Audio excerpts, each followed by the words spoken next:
11th, and in accordance with board education policy, as the senior member of the board, I would like to call this meeting to order for the purpose of electing officers. Pursuant to board policy, I will ask for nominations in a second and vote for each of the following positions: chairperson, vice chairperson, and secretary. We will nominate and vote for each person separately and in order. So, may I have a nomination for chairperson? I'll nominate Robin Nelson. Do I have a second? I'll second. Thank you. Are there any other nominations? Hearing none, I think we're all set to vote. All those in favor of electing Robin Nelson for the position of chairperson, please indicate by raising your hand. That is unanimous. Congratulations, Robin. May I have a nomination for vice chairperson? Robin, I'd like to nominate Greg Grambling. is there a second? Second. Katie? Any other nominations? Seeing none. May I, all those in favor of electing Greg Grambling for the position of vice chair, please raise your hand. You're not going to vote? That is unanimous. Congratulations, Greg. And may I have a nomination for secretary? Joanna, I'd like to nominate Katy Lublin. and is there a second? Second. Greg? Any other nominations? Seeing none. All those in favor of Katy Lublin as secretary, please raise your hand. That is unanimous. Congratulations, Katy.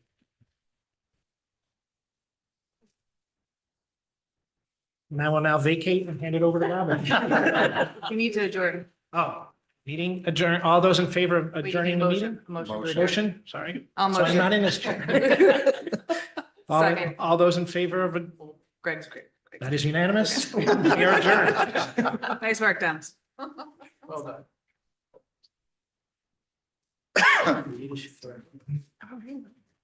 Do you want, I'll swap with you. Let someone- See you later. Wait, no, Greg, you should go over there. Yeah. I'll swap. Well, we'll put it. I don't think I've ever sat on that side. I'm gonna have a different viewpoint.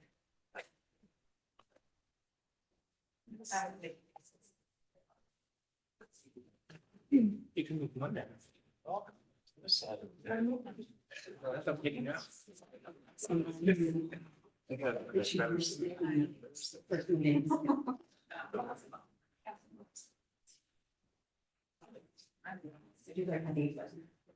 I didn't have that. Also, you don't look like it. When you get around.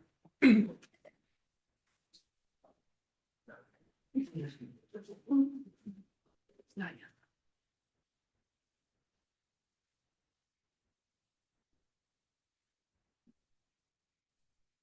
I would like to call this regular meeting of the Board of Education to order. The next Board of Education meeting is on Tuesday, November 25th at 7:30 p.m. Now, moving on to the chair report. First of all, I would like to thank my fellow board members for your support and for the opportunity to serve as chair of the Darien Board of Education. It is a privilege to serve this community, and I thank you all for this opportunity. It is with great pleasure that on behalf of the board, I extend a warm welcome to our newly elected board members, Jonathan Dunn and William Vredenburgh. Jonathan Dunn is a Darien native and graduate of Darien High School with 21 years of experience in asset management.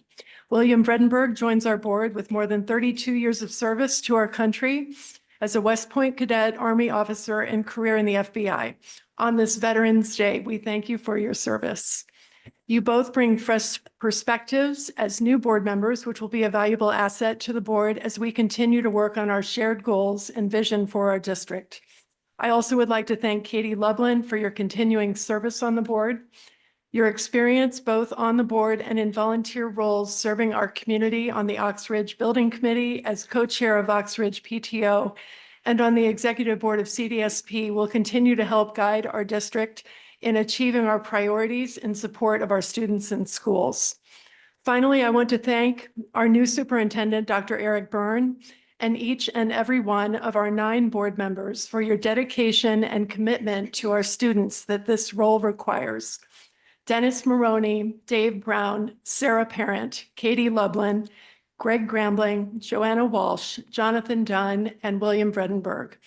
I am looking forward to working together with all of you under the leadership of Dr. Byrne as we begin another year dedicated to serving the students and families of Darien and the important work of collaborating together to develop the strategic goals that will guide the next 5 years for Darien Public Schools. Thank you.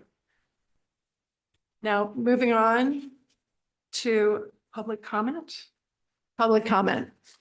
Good evening. If anybody in person would like to participate in public comment, please approach the podium and wait to be recognized. Once recognized, please state your name and town of residence, and note that you have up to 3 minutes to comment. Please note the time with the chair. We have no one to participate. Okay, we're now moving on to superintendent's report. Dr. Byrne. Thank you. Good evening, and thank you for joining us for the November 11th Board of Education meeting. Welcome to our newly elected Board of Education members, John Dunn and Bill Vredenburgh. Also, welcome back to Katy Lublin, who was reelected to the board. And congratulations to our new board officers. I look forward to our work together. On this Veterans Day, we pause to express our profound gratitude to all the brave men and women who have served and protected our nation. Your sacrifice and dedication embody the highest form of citizenship, teaching us all lessons in duty, courage, and selfless service. I'd like to specifically acknowledge and thank Board of Education member Bill Vredenburgh for his distinguished service to our country.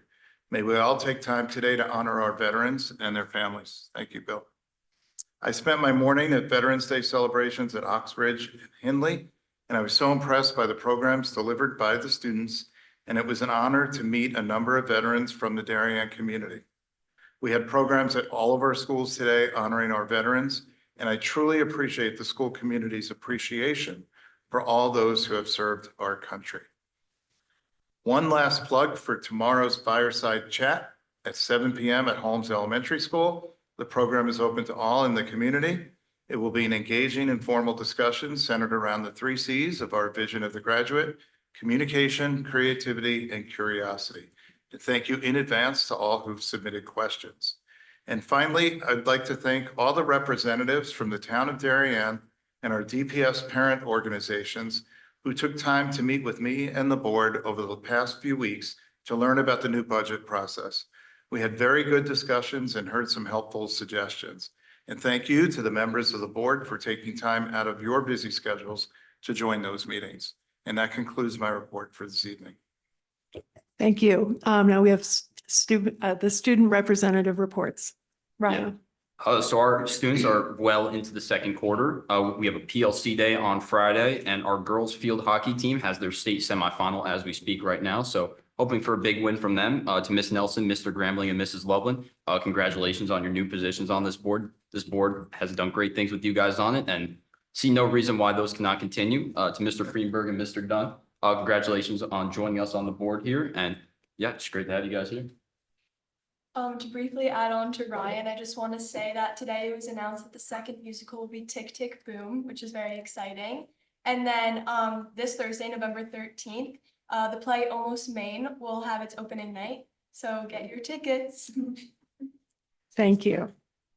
Now we'll move on to presentations, discussions, and possible action. Presentation and discussion on fall update on the strategic plan, Dr. Byrne and Dr. Fedigan.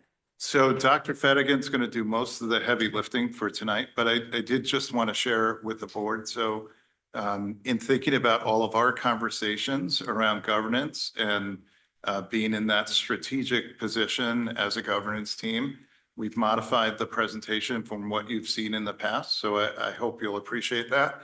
But we've also already started to think about and begin a planning process for our next strategic plan.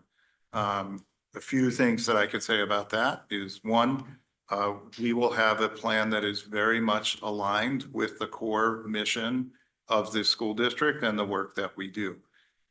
We will develop it internally And we have the expertise here to do that. We don't need to engage an outside consultant, and we will socialize it and share it with key stakeholder groups within the community as we bring it forward. So by the end of the school year, leading into July 1, we'll have a very robust process and a very pragmatic, specific strategic plan moving forward. As I've shared with the board before, I live in the world of the 1 to 3 page strategic plans. I think we make ourselves very clear. We know what our job is as a school district. That plan is going to reflect that job with the vision and the mission of the school district driving that work, and the vision of the graduate being what we strive for. So it will be easy to see the links between the strategic plan and what we bring forth and our vision of the graduate. So there's lots more to come. Amy and I have spent some time talking about this, and we're excited about the process, but we're really most excited about the expertise in-house that will help us develop a terrific plan moving forward. So take it away, Dr. Vredenburgh. Thank you so much, Dr. Byrne. And again, congratulations to our board members who may have switched seats, and those that are new at the table. Really looking forward to working with you all. In your board packet materials, you received a memo, and the memo outlined that the purpose of the strategic plan is really to provide an update, to talk about what our refined strategies are, to talk about our action steps and any evidence that are early indicators of our progress at this point in the year. For those members of the board who are returning, you'll recall that we last took a look at the strategic plan during our July retreat. So we've been busy. It's been a very busy start to the school year. And the way this presentation is outlined is to really serve as a high-level overview of that strategic plan. And what we're going to do is focus on 3 aspects: the key momentum of the work, which is really what establishes what our priorities are for the work; the early indicators. So those are markers that are our ability to illustrate or demonstrate where we've made progress to date; and then our path forward, which has really identified the next steps for the work ahead. So I will give a broad overview of each goal area and just talk about kind of the big picture aspects of our work that have kept us busy to date. So goal area 1 is enhancing teaching and learning. I was saying to the board members that are, we had today orientation, that's my favorite goal. The whole reason why we're here is really for teaching and learning and to support great outcomes for our kids. So the early indicators of this work are, we are working on classroom observations and ensuring that our administrative team is thinking about high quality feedback models and really thinking about how to calibrate the feedback that we're providing to staff. So you'll recall with the educator evaluation plan, the whole goal there is to provide high quality feedback in writing and in conversation with staff, and to provide coaching. So we want to make sure that our staff across the 7 schools are having consistent high quality feedback. One of the things we did, for example, this afternoon was engage as an elementary team, thinking about our instructional framework for K-3 literacy and how we take the components of that and align that to look fors in a classroom and types of feedback that would be high quality and consistent across all of the schools and classrooms.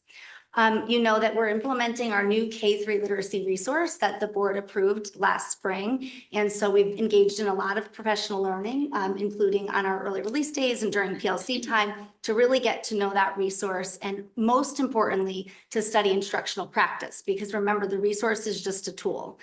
We really have to be thinking about what is our instructional practice so we can be responsive to the children's needs in front of us. We're very excited about the Orton Gillingham Academy, Shirley and I. That's a joint effort. And we had our first academy of general education teachers and special education teachers get started in this past year. And we will continue, this is a spoiler alert in the budget, to ask for some funds to continue that so our teachers can experience the practicum. And that really is around supporting science of reading and a multisensory approach to teaching children how to read.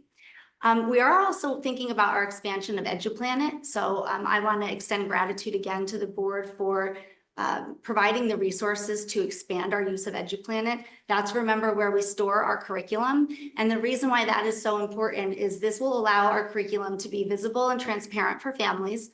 By state statute, we have to have all scope and sequences for all courses and all grade levels completed by the end of the school year. And we're on track to do that. Additionally, families will have access to the stage 1 documents, and those really refer to what are the essential questions, enduring understandings, and core knowledge, skills, vocabulary that we would expect children to know as a part of their learning across the units. We've had to really introduce that EduPlan first at the secondary level because previously only a very small number of people had access to that resource. So now the entire staff, because of the board's support, has access to that resource, and parents will have access as well.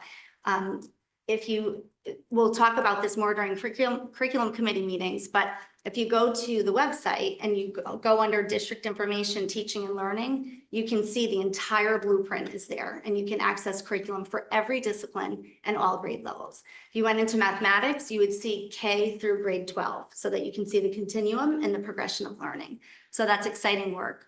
Really our path forward is to think about how we want to build and establish a very strong continuum for literacy instruction. So we've talked before about the fact that K-3 literacy is what is legislated, but we know as a district, it's incredibly important to have an articulated curriculum that supports our readers and writers as they move up through the grades.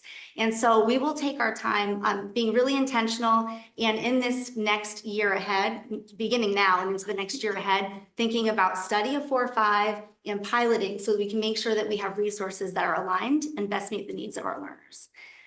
Really excited about our work in MTSS, which is multi-tiered systems of support. Again, that's work that Shirley and I are engaging in together with our teams.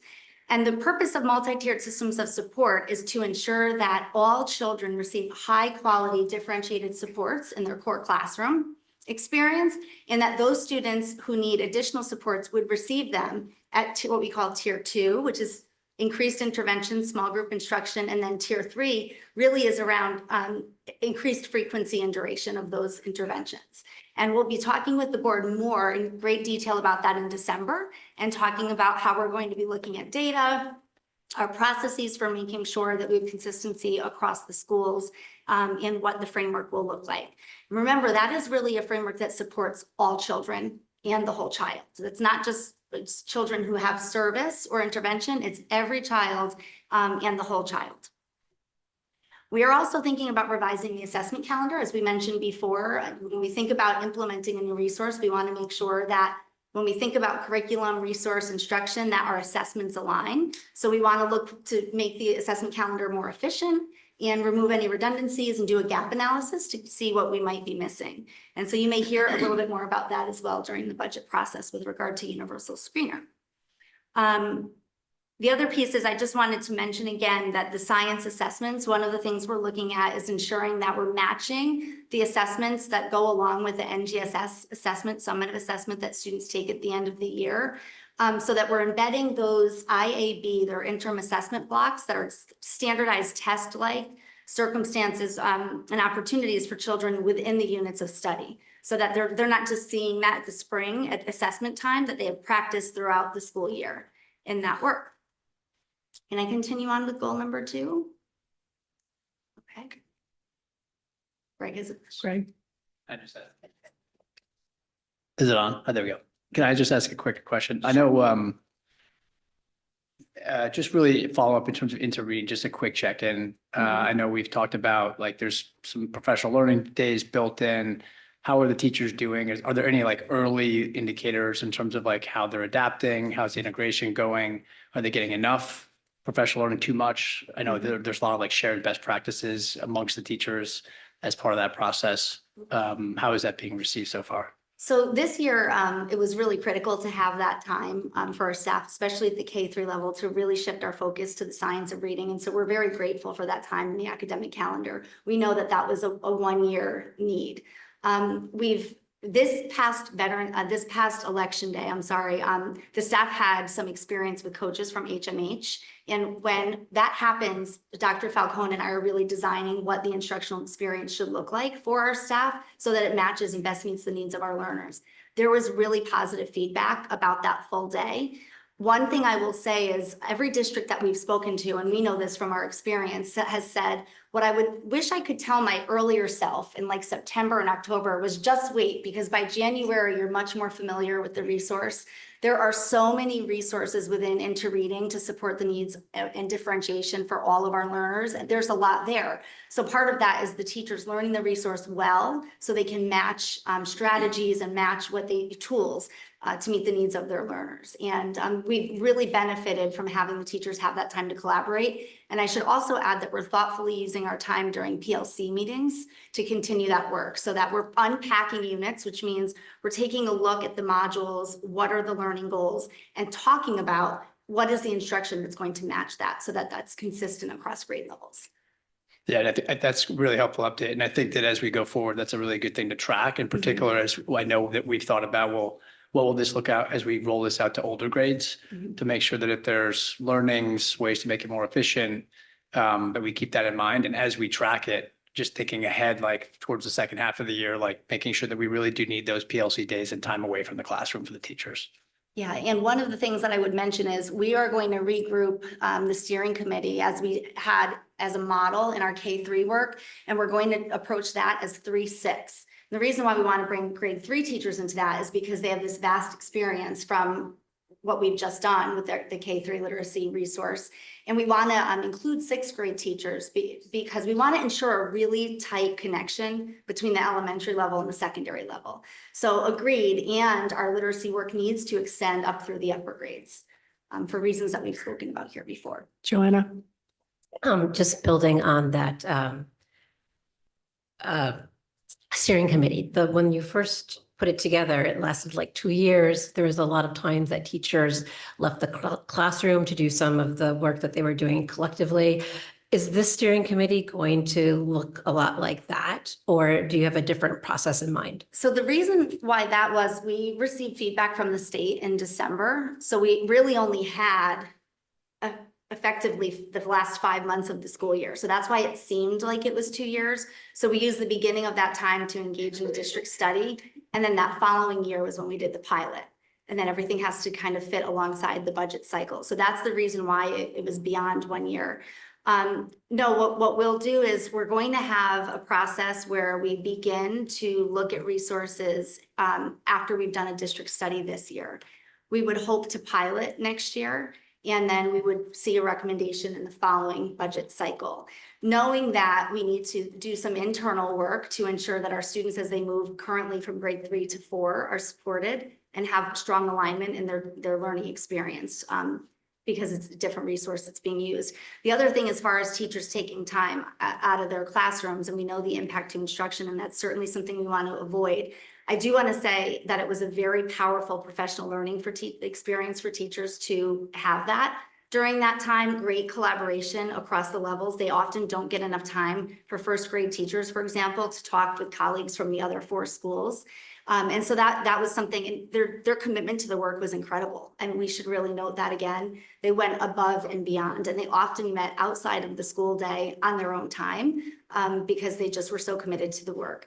In the year ahead, when we're thinking about how we're going to build that, we'll use time in the mornings before school starts, primarily to engage in that work.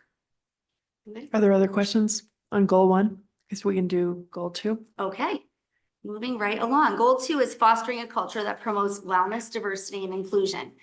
Something that's important to note is, and the board members that have been on for a lot longer would know that we did have a diversity, equity, and inclusion report that was developed by a large committee.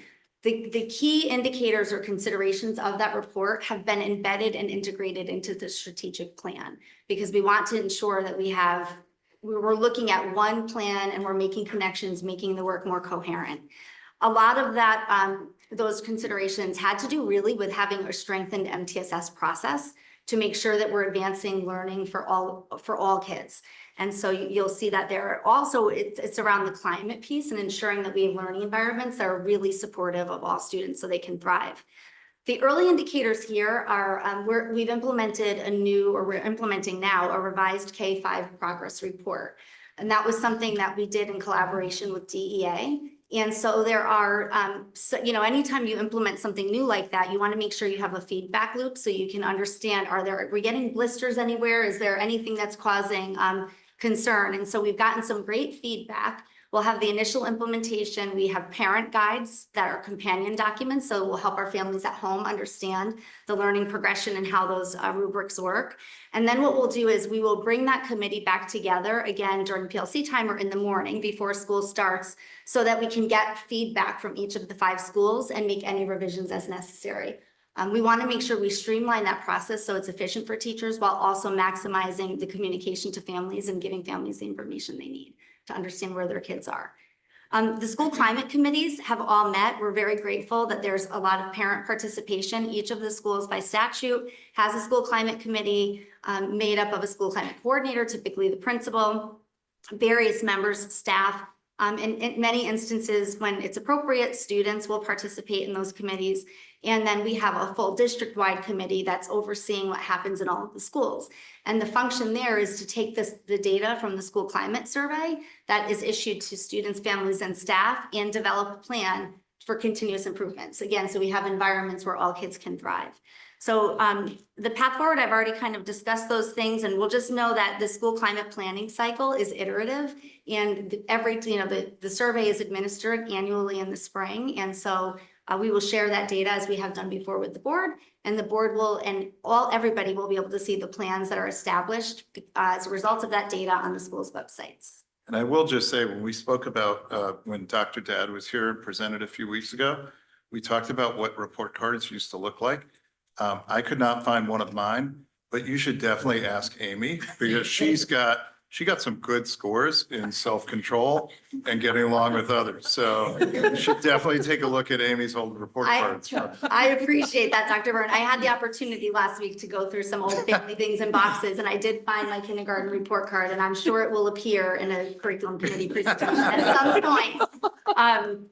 And so one other thing that I would mention here, really to add on to that point, is the universal screener for MTSS. So remember that multi-tiered systems of support is really important, not only to have children have conditions where they can excel academically, but in order for kids to be ready learners, they have to regulate their emotions. They have to be ready to manage their emotions, be their best selves, and be ready for learning. So that's part of that work when we say whole child, right? Because we want children to be able to excel inside the classroom and out. And you will hear during the budget cycle likely more information about a universal screener for that. I've written to you before through Dr. Byrne's communications where the state was paying for that screener before and they are no longer. So that's something that, again, we'll talk about in upcoming meetings, but it's something that's really important. If you want to really have an MTSS process and adhere to that with fidelity, you're looking at academics, behavior, you're looking at the whole child. Okay. Dr. Fettigan, just one question just for our new board members, restorative practices and what that is, I think might be helpful. Thank you for calling my attention to that. Restorative practices are, it's a statutorily expected opportunity for staff to work with students when they have challenging behaviors in the classroom so that there is not just a consequence provided, but there's an opportunity to restore harm and to think about consequences that would be appropriate and would have a more long-term effect, right? So we want to, it doesn't mean that there are not consequences, that there's a misunderstanding about that. There are appropriate consequences, just like you know, for working with your children at home. And then there are also what we call teachable moments where you want the child to take beyond the consequence or, a punishment if you ground your kids, I don't know, or take their cell phones away, whatever you might do, right? We want children to take something deeper from that so that they can transfer that skill. It is statutorily required that we train our staff in restorative practices annually. Everyone has to have that training, and Dr. Dad supports that in her role here. So we don't consult out for that. Are there questions on goal 2? Okay. Thank you. Dr. Byrne is often talking about goal 3, developing a balanced definition of vision of the graduate, and how all of our work should really anchor back to this. And so a highlight here is it's required by state statute that each student in grades 6 through 12 have a student success plan. And the purpose of that plan is to form a triangle between the student, family, and the school system where everybody is aware of what the student's strengths are, what their areas of interest are, and to help them develop a plan for post-secondary success. That's really ultimately what that is. I've mentioned before at this table, we have work to do as a district to refine that a bit. Really, parents would have access to those plans through Naviance, so you can expect additional communication forthcoming and likely presentations at the curriculum committee level to talk about how parents will do that and how we're going to make those more robust. We're also making sure that as we revise curriculum, we're always revising curriculum with special educators at the table simultaneously, because we want to ensure that we're planning for the needs of all kids, right from the root with core instruction. And so one of the things that we're also trying to do is being very mindful that when we're writing curriculum, we're making connections not only to the standards, the content standards, but also to the tenets of the vision of the graduate, because we want children to be able to apply their learning in situations beyond the classroom, right? We want children to be able to think creatively. We want children to ask many questions and be curious. We want children to have excellent communication skills, to be able to make a point effectively and hear a point from another. This is really important for their post-secondary success. So it's not to take the place of the standards. The standards are the floor, they're not the ceiling. The standards are the basis of what every child should know and be able to do at every grade level. But we need to make sure we're making those connections to vision of the graduate so that kids can transfer skill and apply within the classroom and beyond. We're also thinking about, with regard to the vision of the graduate and thinking about student success plans, how will we store and measure progress there? This is something that we often talk about at the board table. Some metrics are very easy to quantify. Others are more qualitative data. And so one of the things that we're looking at, and you'll hear about during the budget process, is how in fact will we collect these artifacts of student learning that demonstrate progress toward vision of the graduate for kids as they move up through the grades. Think of it as like an academic scrapbook, if you will, right? So you'll hear more about that as time rolls on. I don't know if there are any questions about goal 3. Joanna? Thank you. So is there a difference between a student success plan and a transition plan for a student with an IEP? So the transition plan is goals starting at the age of 14 that are required as part of the IEP, and those are goals. A student plan is for all students. Okay, great. So then when we talk about transition programming, I would love to hear maybe in the future about how we are not just, some of the stuff that you've already talked about that will be coming from the budget, but any sort of professional development you might have planned surrounding how to write transition goals, what that should look like for families starting in 8th grade or 9th grade. I know as a board, we've talked before about having a transition program, kind of like what they have in New Canaan, like the launch program where you go and, there's goals that are specialized for each student, and it sort of helps them from the transition from high school to the community. So, I would like to hear not just about that in the future, but also about, how we're including all of our students with IEPs in these transition plans. And we'll certainly have an opportunity, Joanne, to do that, as well as some of the professional learning that's already going on for teachers. We're learning about mapping and working with our teachers. So we'll certainly either have the opportunity at a presentation or certainly in memorandum from Dr. Byrne. Dr. Federigan, I do have one question on the student success plans. First of all, what is the anticipated timing for that? And in terms of budgeting, do we need or is there a placeholder? I would assume if we needed additional technology platform, or is it an add-on, or I guess we might hear more about that. So we currently have a system called Naviance that probably you're aware of if you are a secondary parent, really a parent who has children at DHS. We'll be able to do really this work through that platform. I think that platform has been largely underutilized to this point.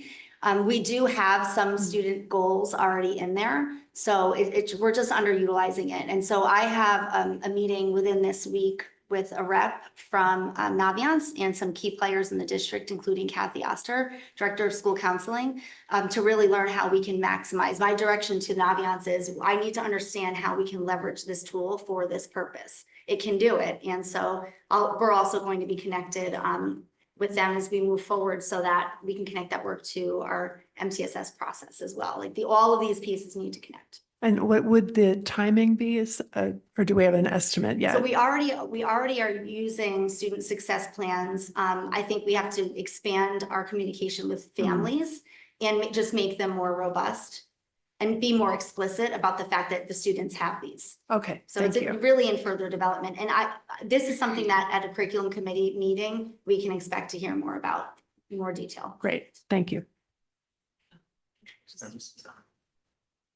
Oh, Dennis. So I have a question on, and I guess this goes to Dr. Byrne, on vision of the graduate. So we heard that our strategic plan has a shelf life of 5 years and we're at the expiration date.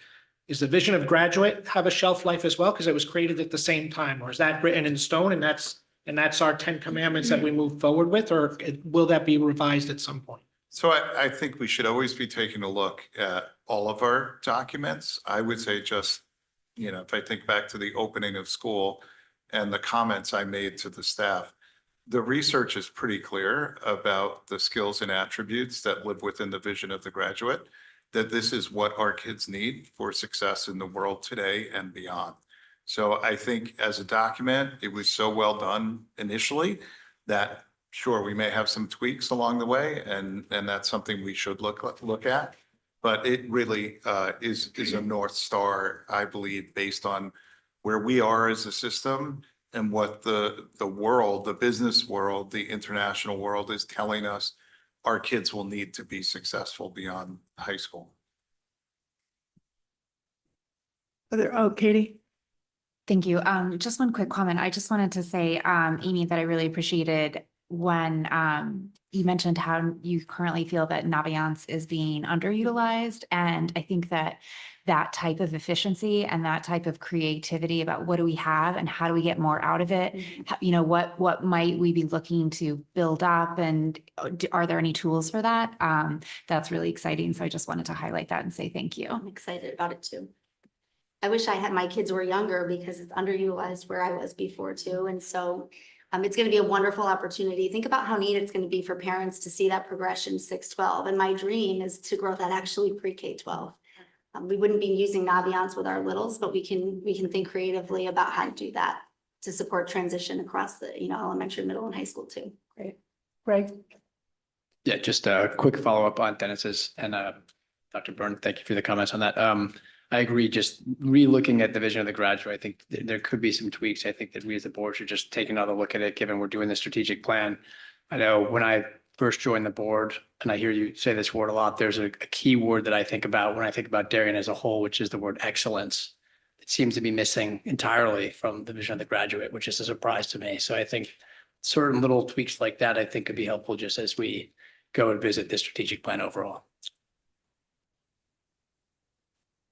Other questions? Oh, Yeah, Dick. I just would like to echo Dennis and Greg on this issue. I think it's probably a good time to, whether it's a couple nips and tucks or whether it's a deep dive, I think we really need to make time to look through this and make sure the current board is comfortable that this really is our North Star moving forward as we do the work on the 5-year plan. So hopefully we can consider that when we scope out the work moving forward. Yeah. Thank you. Yes, John.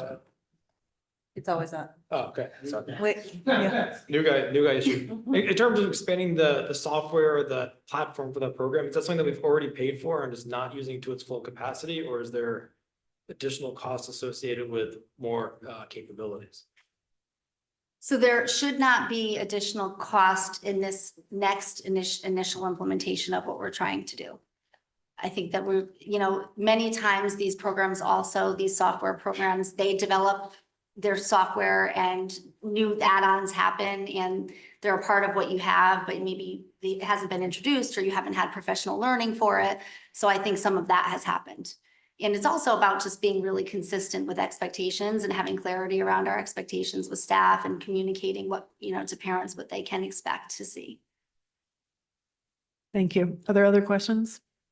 Okay, we can move on. Okay, thank you. Goal area 4 is expanding the professional capacity of staff. And I know there was a lot of discussion and a driver, I think, in the recent budget negotiations around teacher retention. So this goal largely connects to those things, and it involves things and strategies on our part, like having staff involvement, strengthening teacher capacity within the work, having teacher voice in the committees, and you've seen that with K-3 literacy. That very same thing is happening with our MTSS work and with our PDEC committee, which is the Educator Evaluation Committee. We're also making sure that we're giving high quality feedback, not only to classroom observations, but as teachers are setting goals and we're reviewing those mid-year and end of year. Something that I think is really special about Darien Public Schools is that we don't consult out for the bulk of our curriculum writing. We've actually been doing all of that here, including the play-based learning with the expertise of our staff. And the reason why that's important is then the curriculum is more responsive to the needs in front of us. It's written by our staff for our children in Darien. creates opportunities for teachers to collaborate. And I think it's some of the finest professional learning because it requires teachers to understand their grade level standards, what came before and where kids are going to a grade level, right, that they didn't teach earlier or where they're sending their kids to. So that's really important. We also, you're very supportive as a board within the budget to help us send our staff out on professional learning. So we do that at times. We also have staff that we are able to send out for professional learning experiences who are actually presenting at regional and national conferences, which is excellent. So our path forward there is really, I know that Dr. Byrne has mentioned about implementing classroom-based instructional coaching model. And some of that is thinking about efficiency. How can we be really efficient to provide feedback to staff and coaching, embedded support without taking time away from instruction? Because that happens right there while the kids are in class with the teacher and the coach. And also thinking about how we can be more planful with our time during the school day. To grow the capacity of staff. So we'll continue to administer the climate survey because that provides an opportunity for our staff to provide feedback to us about their experience working in the team in Darien Public Schools. We had last year an aspiring leader cohort, and Marge and I have been talking about taking this year off because if we have that every year, we likely will run out of people. But we're thinking that next year we'll likely bring that up back up again. And something exciting is, we have had folks who have completed that program and then have recently been hired for administrative positions in districts. So that idea of career trajectory and retention and helping people grow their careers here in Darien is excellent. We also are thinking about launching an in-service professional learning plan. I know this was something that was also discussed during negotiations. That is incredibly exciting because it's an opportunity to also be efficient with time and money, with teachers being able to experience in-service to get credit for their experiences with professional learning. So we'll want to be really developing a robust professional learning plan, thinking about micro certifications for staff and really thinking about the areas that we see within our strategic plan where we want to grow capacity of staff and offering programs in those areas. So that's going to be very exciting work in the year ahead. Are there questions? Katie. Thank you, Amy. Can you talk a little bit about the fourth bullet, developing a professional learning plan, and what that encompasses and how some of the other aspects kind of fit into that in terms of, the coaching model and the in-service and some of those other pieces? What does the plan mean? So one of the things that we'll be looking at, I think, is thinking about, we have the full days. So what the plan would be is making coherence in what our strategies are between those full days, the PLC days that the high school will continue to have, and thinking about there are structures within the school day, for example, grade level meetings, PLCs. A plan should really connect the dots between all of those experiences. We want to be planful. We also, though, want to provide an opportunity for staff to have choice in their professional learning. And so I think that part of our effort with the PDEC committee will be to create more opportunities for that. Additionally, we want to make sure that the professional learning plan ties very closely to what the teacher's goals are in their goal setting. So would it be fair to say then that this bullet talking about developing the professional learning plan is really kind of a review of all the existing practices and then what we want them to be going forward and how we will develop and change and modify and evolve? So that is that's actually an expected function of the PDEC committee. Okay. So the PDEC committee, the Professional Development and Evaluation Committee, is not only to help support the development of an evaluation plan, but should also be helping to make really important strategic decisions about professional learning in the district. So that will be continued work of that committee, and that will take time to really work with that group to ensure that it's consistent and coherent across the levels, elementary, middle, and high. We'll continue to refine that. So PDEC will be a part of developing this learning plan. Yes. Yep. And Marge and I co-facilitate PDEC with Barry Palmer. Okay, great. Are there other questions? Okay, we can go into goal 5. Okay, great.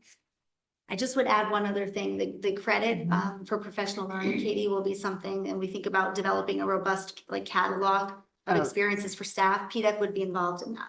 process as well. Yeah, That would be very part of the plan. exciting. Thank you. Yes. Goal area 5 is enhancing systems to promote efficiency, coherence, and communication. Clearly, Dr. Byrne has been making great efforts to strengthen communication across the district. And if you recall, we used to have a separate communication plan, and the strategies within that plan have been embedded and integrated into the strategic plan. So again, there's coherence between all of these aspects of our work. The website, there was a launch of the redesigned website. Earlier in the year, the board has approved the Diligent Communities resource and the platform to help organize and communicate what happens here in the boardroom. Dr. Byrne has released the new Darien Public School student and staff, parent and guardian district emergency information guides, which is really critical and important information for parents to be familiar with. We've also, Dr. Byrne has launched the Darien Difference, which is the monthly newsletter, and he'll be having a fireside chat. Here's another plug for that, Dr. Byrne, tomorrow. And so those are all really exciting opportunities.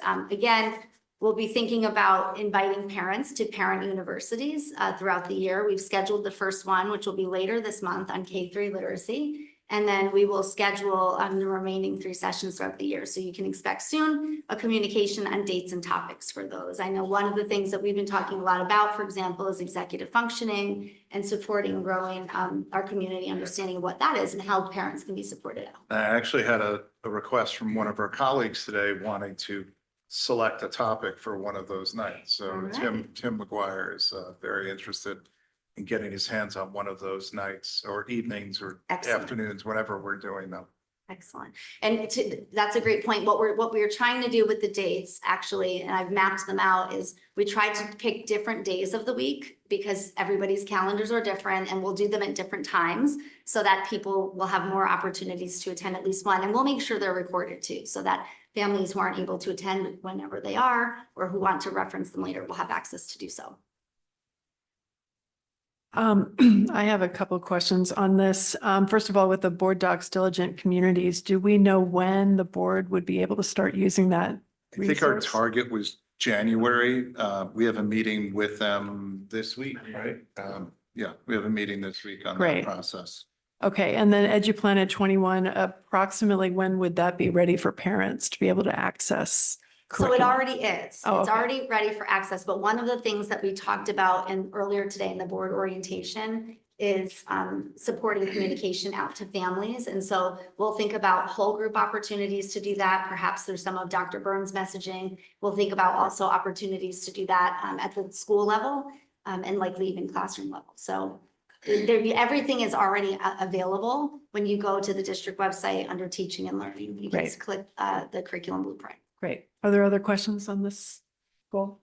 Greg? Just a quick one. And I don't know if it necessarily goes into what the initial intent of this was, but just I think we're doing a great job with Eric's leadership in terms of communication with the community at large and, throughout the faculty and everything like that. Communication also should apply to the board. And I'm wondering if we shouldn't put that on the topic list of things that we want to also attack and revisit and make sure that we're also generally how we're communicating with each other is top notch as well.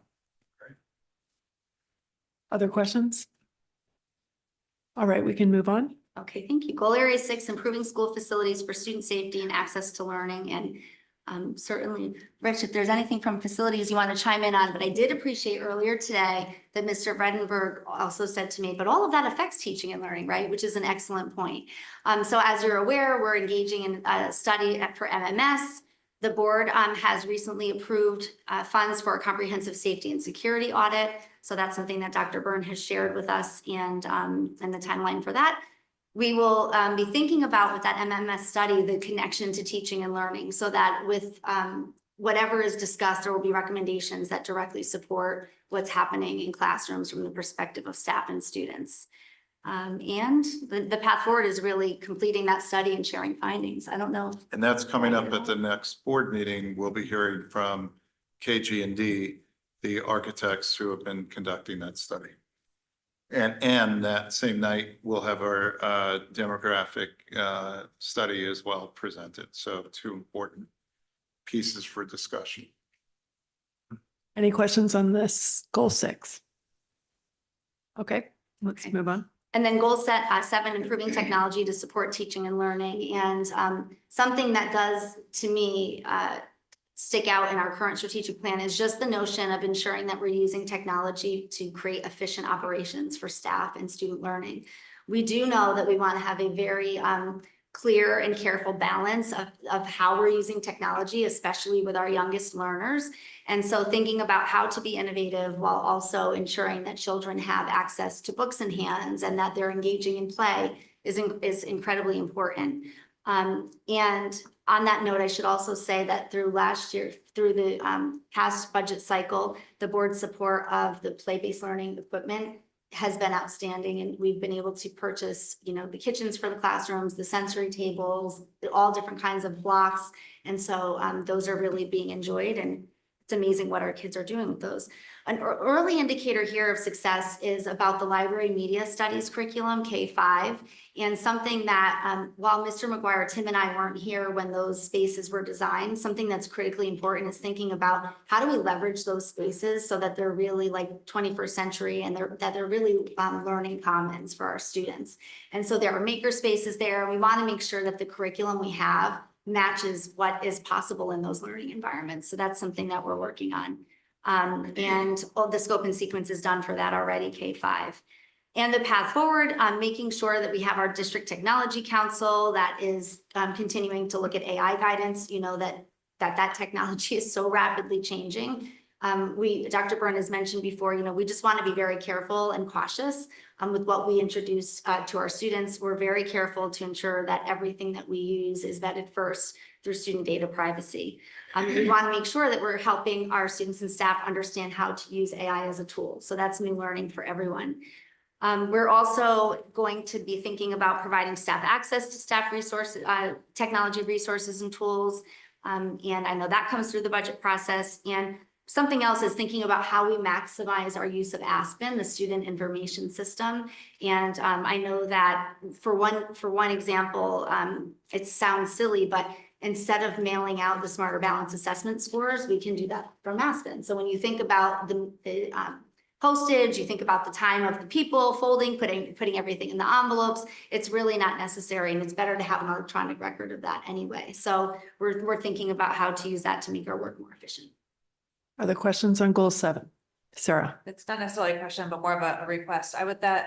The conversations that I have with community members are increasingly about AI and the use of AI. So I would just like to, suggest that maybe through our curriculum committee meetings or through larger settings, continuing that AI conversation at this table and in front of parents would be that was the topic that Tim would like to get his hands on one of our parent university sessions for. So, yeah. And you can anticipate that would be a curriculum committee presentation as well. And it would have to happen, more than once because the technology is it'll changing change so from rapidly. one meeting to the next. And I think I agree what others have said also about making sure that we're revisiting the skills that are needed as part of Vision of the Graduate, and that AI, and even if it's a focus group or some kind of a committee to look into what are the forward kind of thinking plans that we might want to have as part of our new strategic plan with regard to that and what students will need to be successful. Yes. We've also talked with Tim a bit about updating the district technology plan. So we've had some early conversations around that. Great. And we do have a district technology council that meets regularly of folks that are highly motivated to be thinking innovatively about technology and how it's used as a tool to support teaching and learning, and not as a crutch or as a replacement. So that continues to be our work. I know, colleges are also kind of putting together focus groups with their professors and everything, just to kind of figure out how do you use this for the staff and the faculty, as well as what you do within your curriculum and for your students. So I think Both important. for high schools, obviously, it's a rapidly evolving technology, but the better that we can work on that, I think our students would be more equipped. But I think that's great. And it's Other really questions important or- because we want them to be prepared. They're going to be using technology out in the world. So, and thinking about responsible use also. Are there other questions on this area? Okay. Greg. More just an overarching, we've sort of just gone through this update on the strategic plan. It's kind of weird to think. And it was exciting to hear Dr. Burns say that he's already thinking about a strategic plan that would start in January. That means that we only have, 7 weeks left on this plan that we just got. Well, an update on. no, starting July. Oh, July, So, yeah, okay. we'll start really working on developing it out in Okay, January. all right, I was gonna say, yeah. No, we've got till June on this one. Don't have a lot of time left on this one. I am very interested, and I think most of folks on the board have not gone through a strategic plan, as demonstrated by my ignorance on the timing start. No. So it will be very helpful to understand how you think about that process, how you plan on iterating with board members, with input on that process, as we go through it. Absolutely. Looking forward to it. Dennis.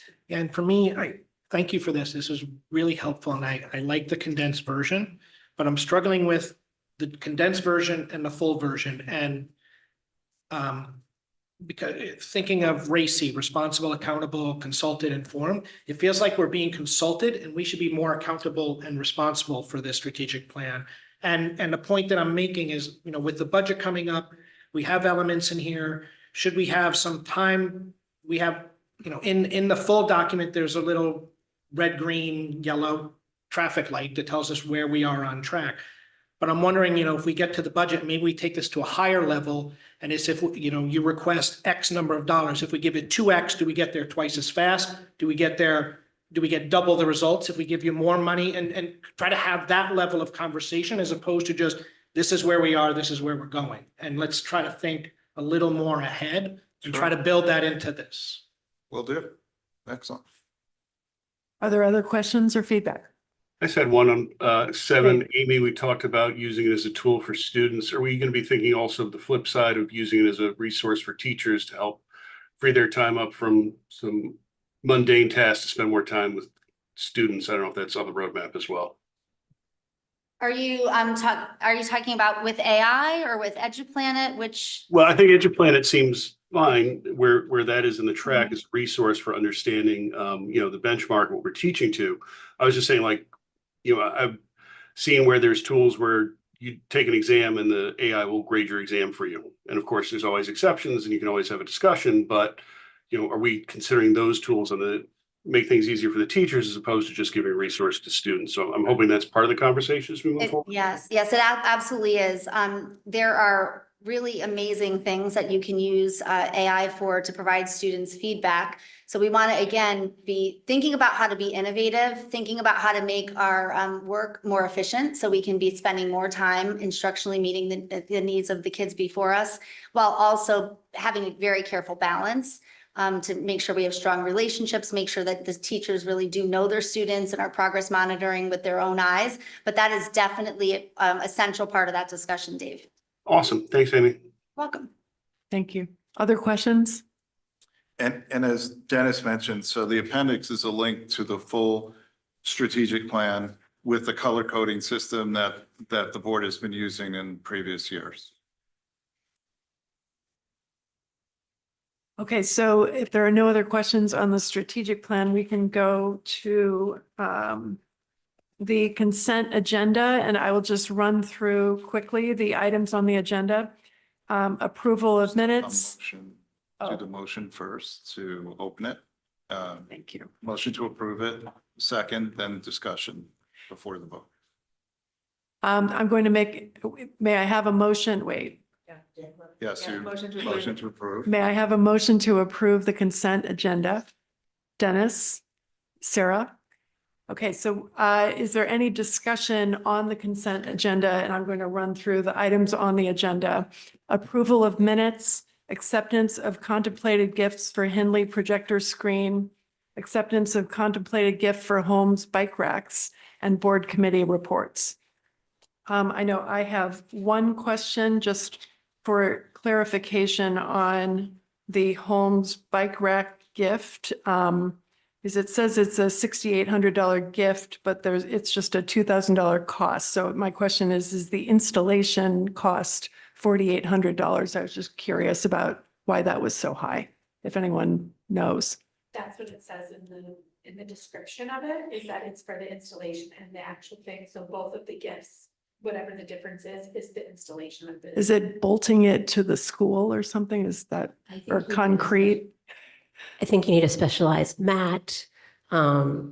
I actually had asked CDSP about this earlier, and there's just a lot of steps. And I don't know if Rich knows more about it from the facilities perspective, but it's not just sticking it in the ground. Usually you have to get the concrete up and then you gotta pour concrete. So it's bringing in those tools from an outside vendor to do all the work. Okay, thank you. Other questions on? I just wanted to, in general, thank both Henley and Holmes and our PTOs in general for always pitching in and, getting us these nice to haves.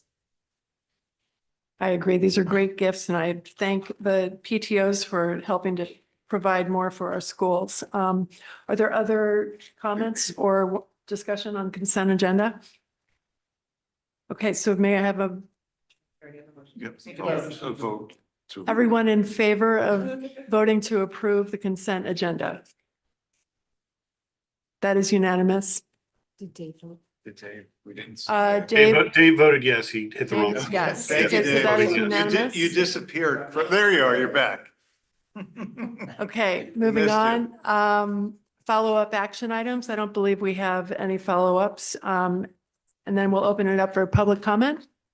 Good evening. If anyone in person would like to participate in public comment, please approach the podium and wait to be recognized. Once recognized, please state your name and town of residence, and note that you have up to 3 minutes to comment. We have no public comment. Okay, we will. May I have a motion to adjourn this meeting? Dennis, seconded by Joanna. All in favor?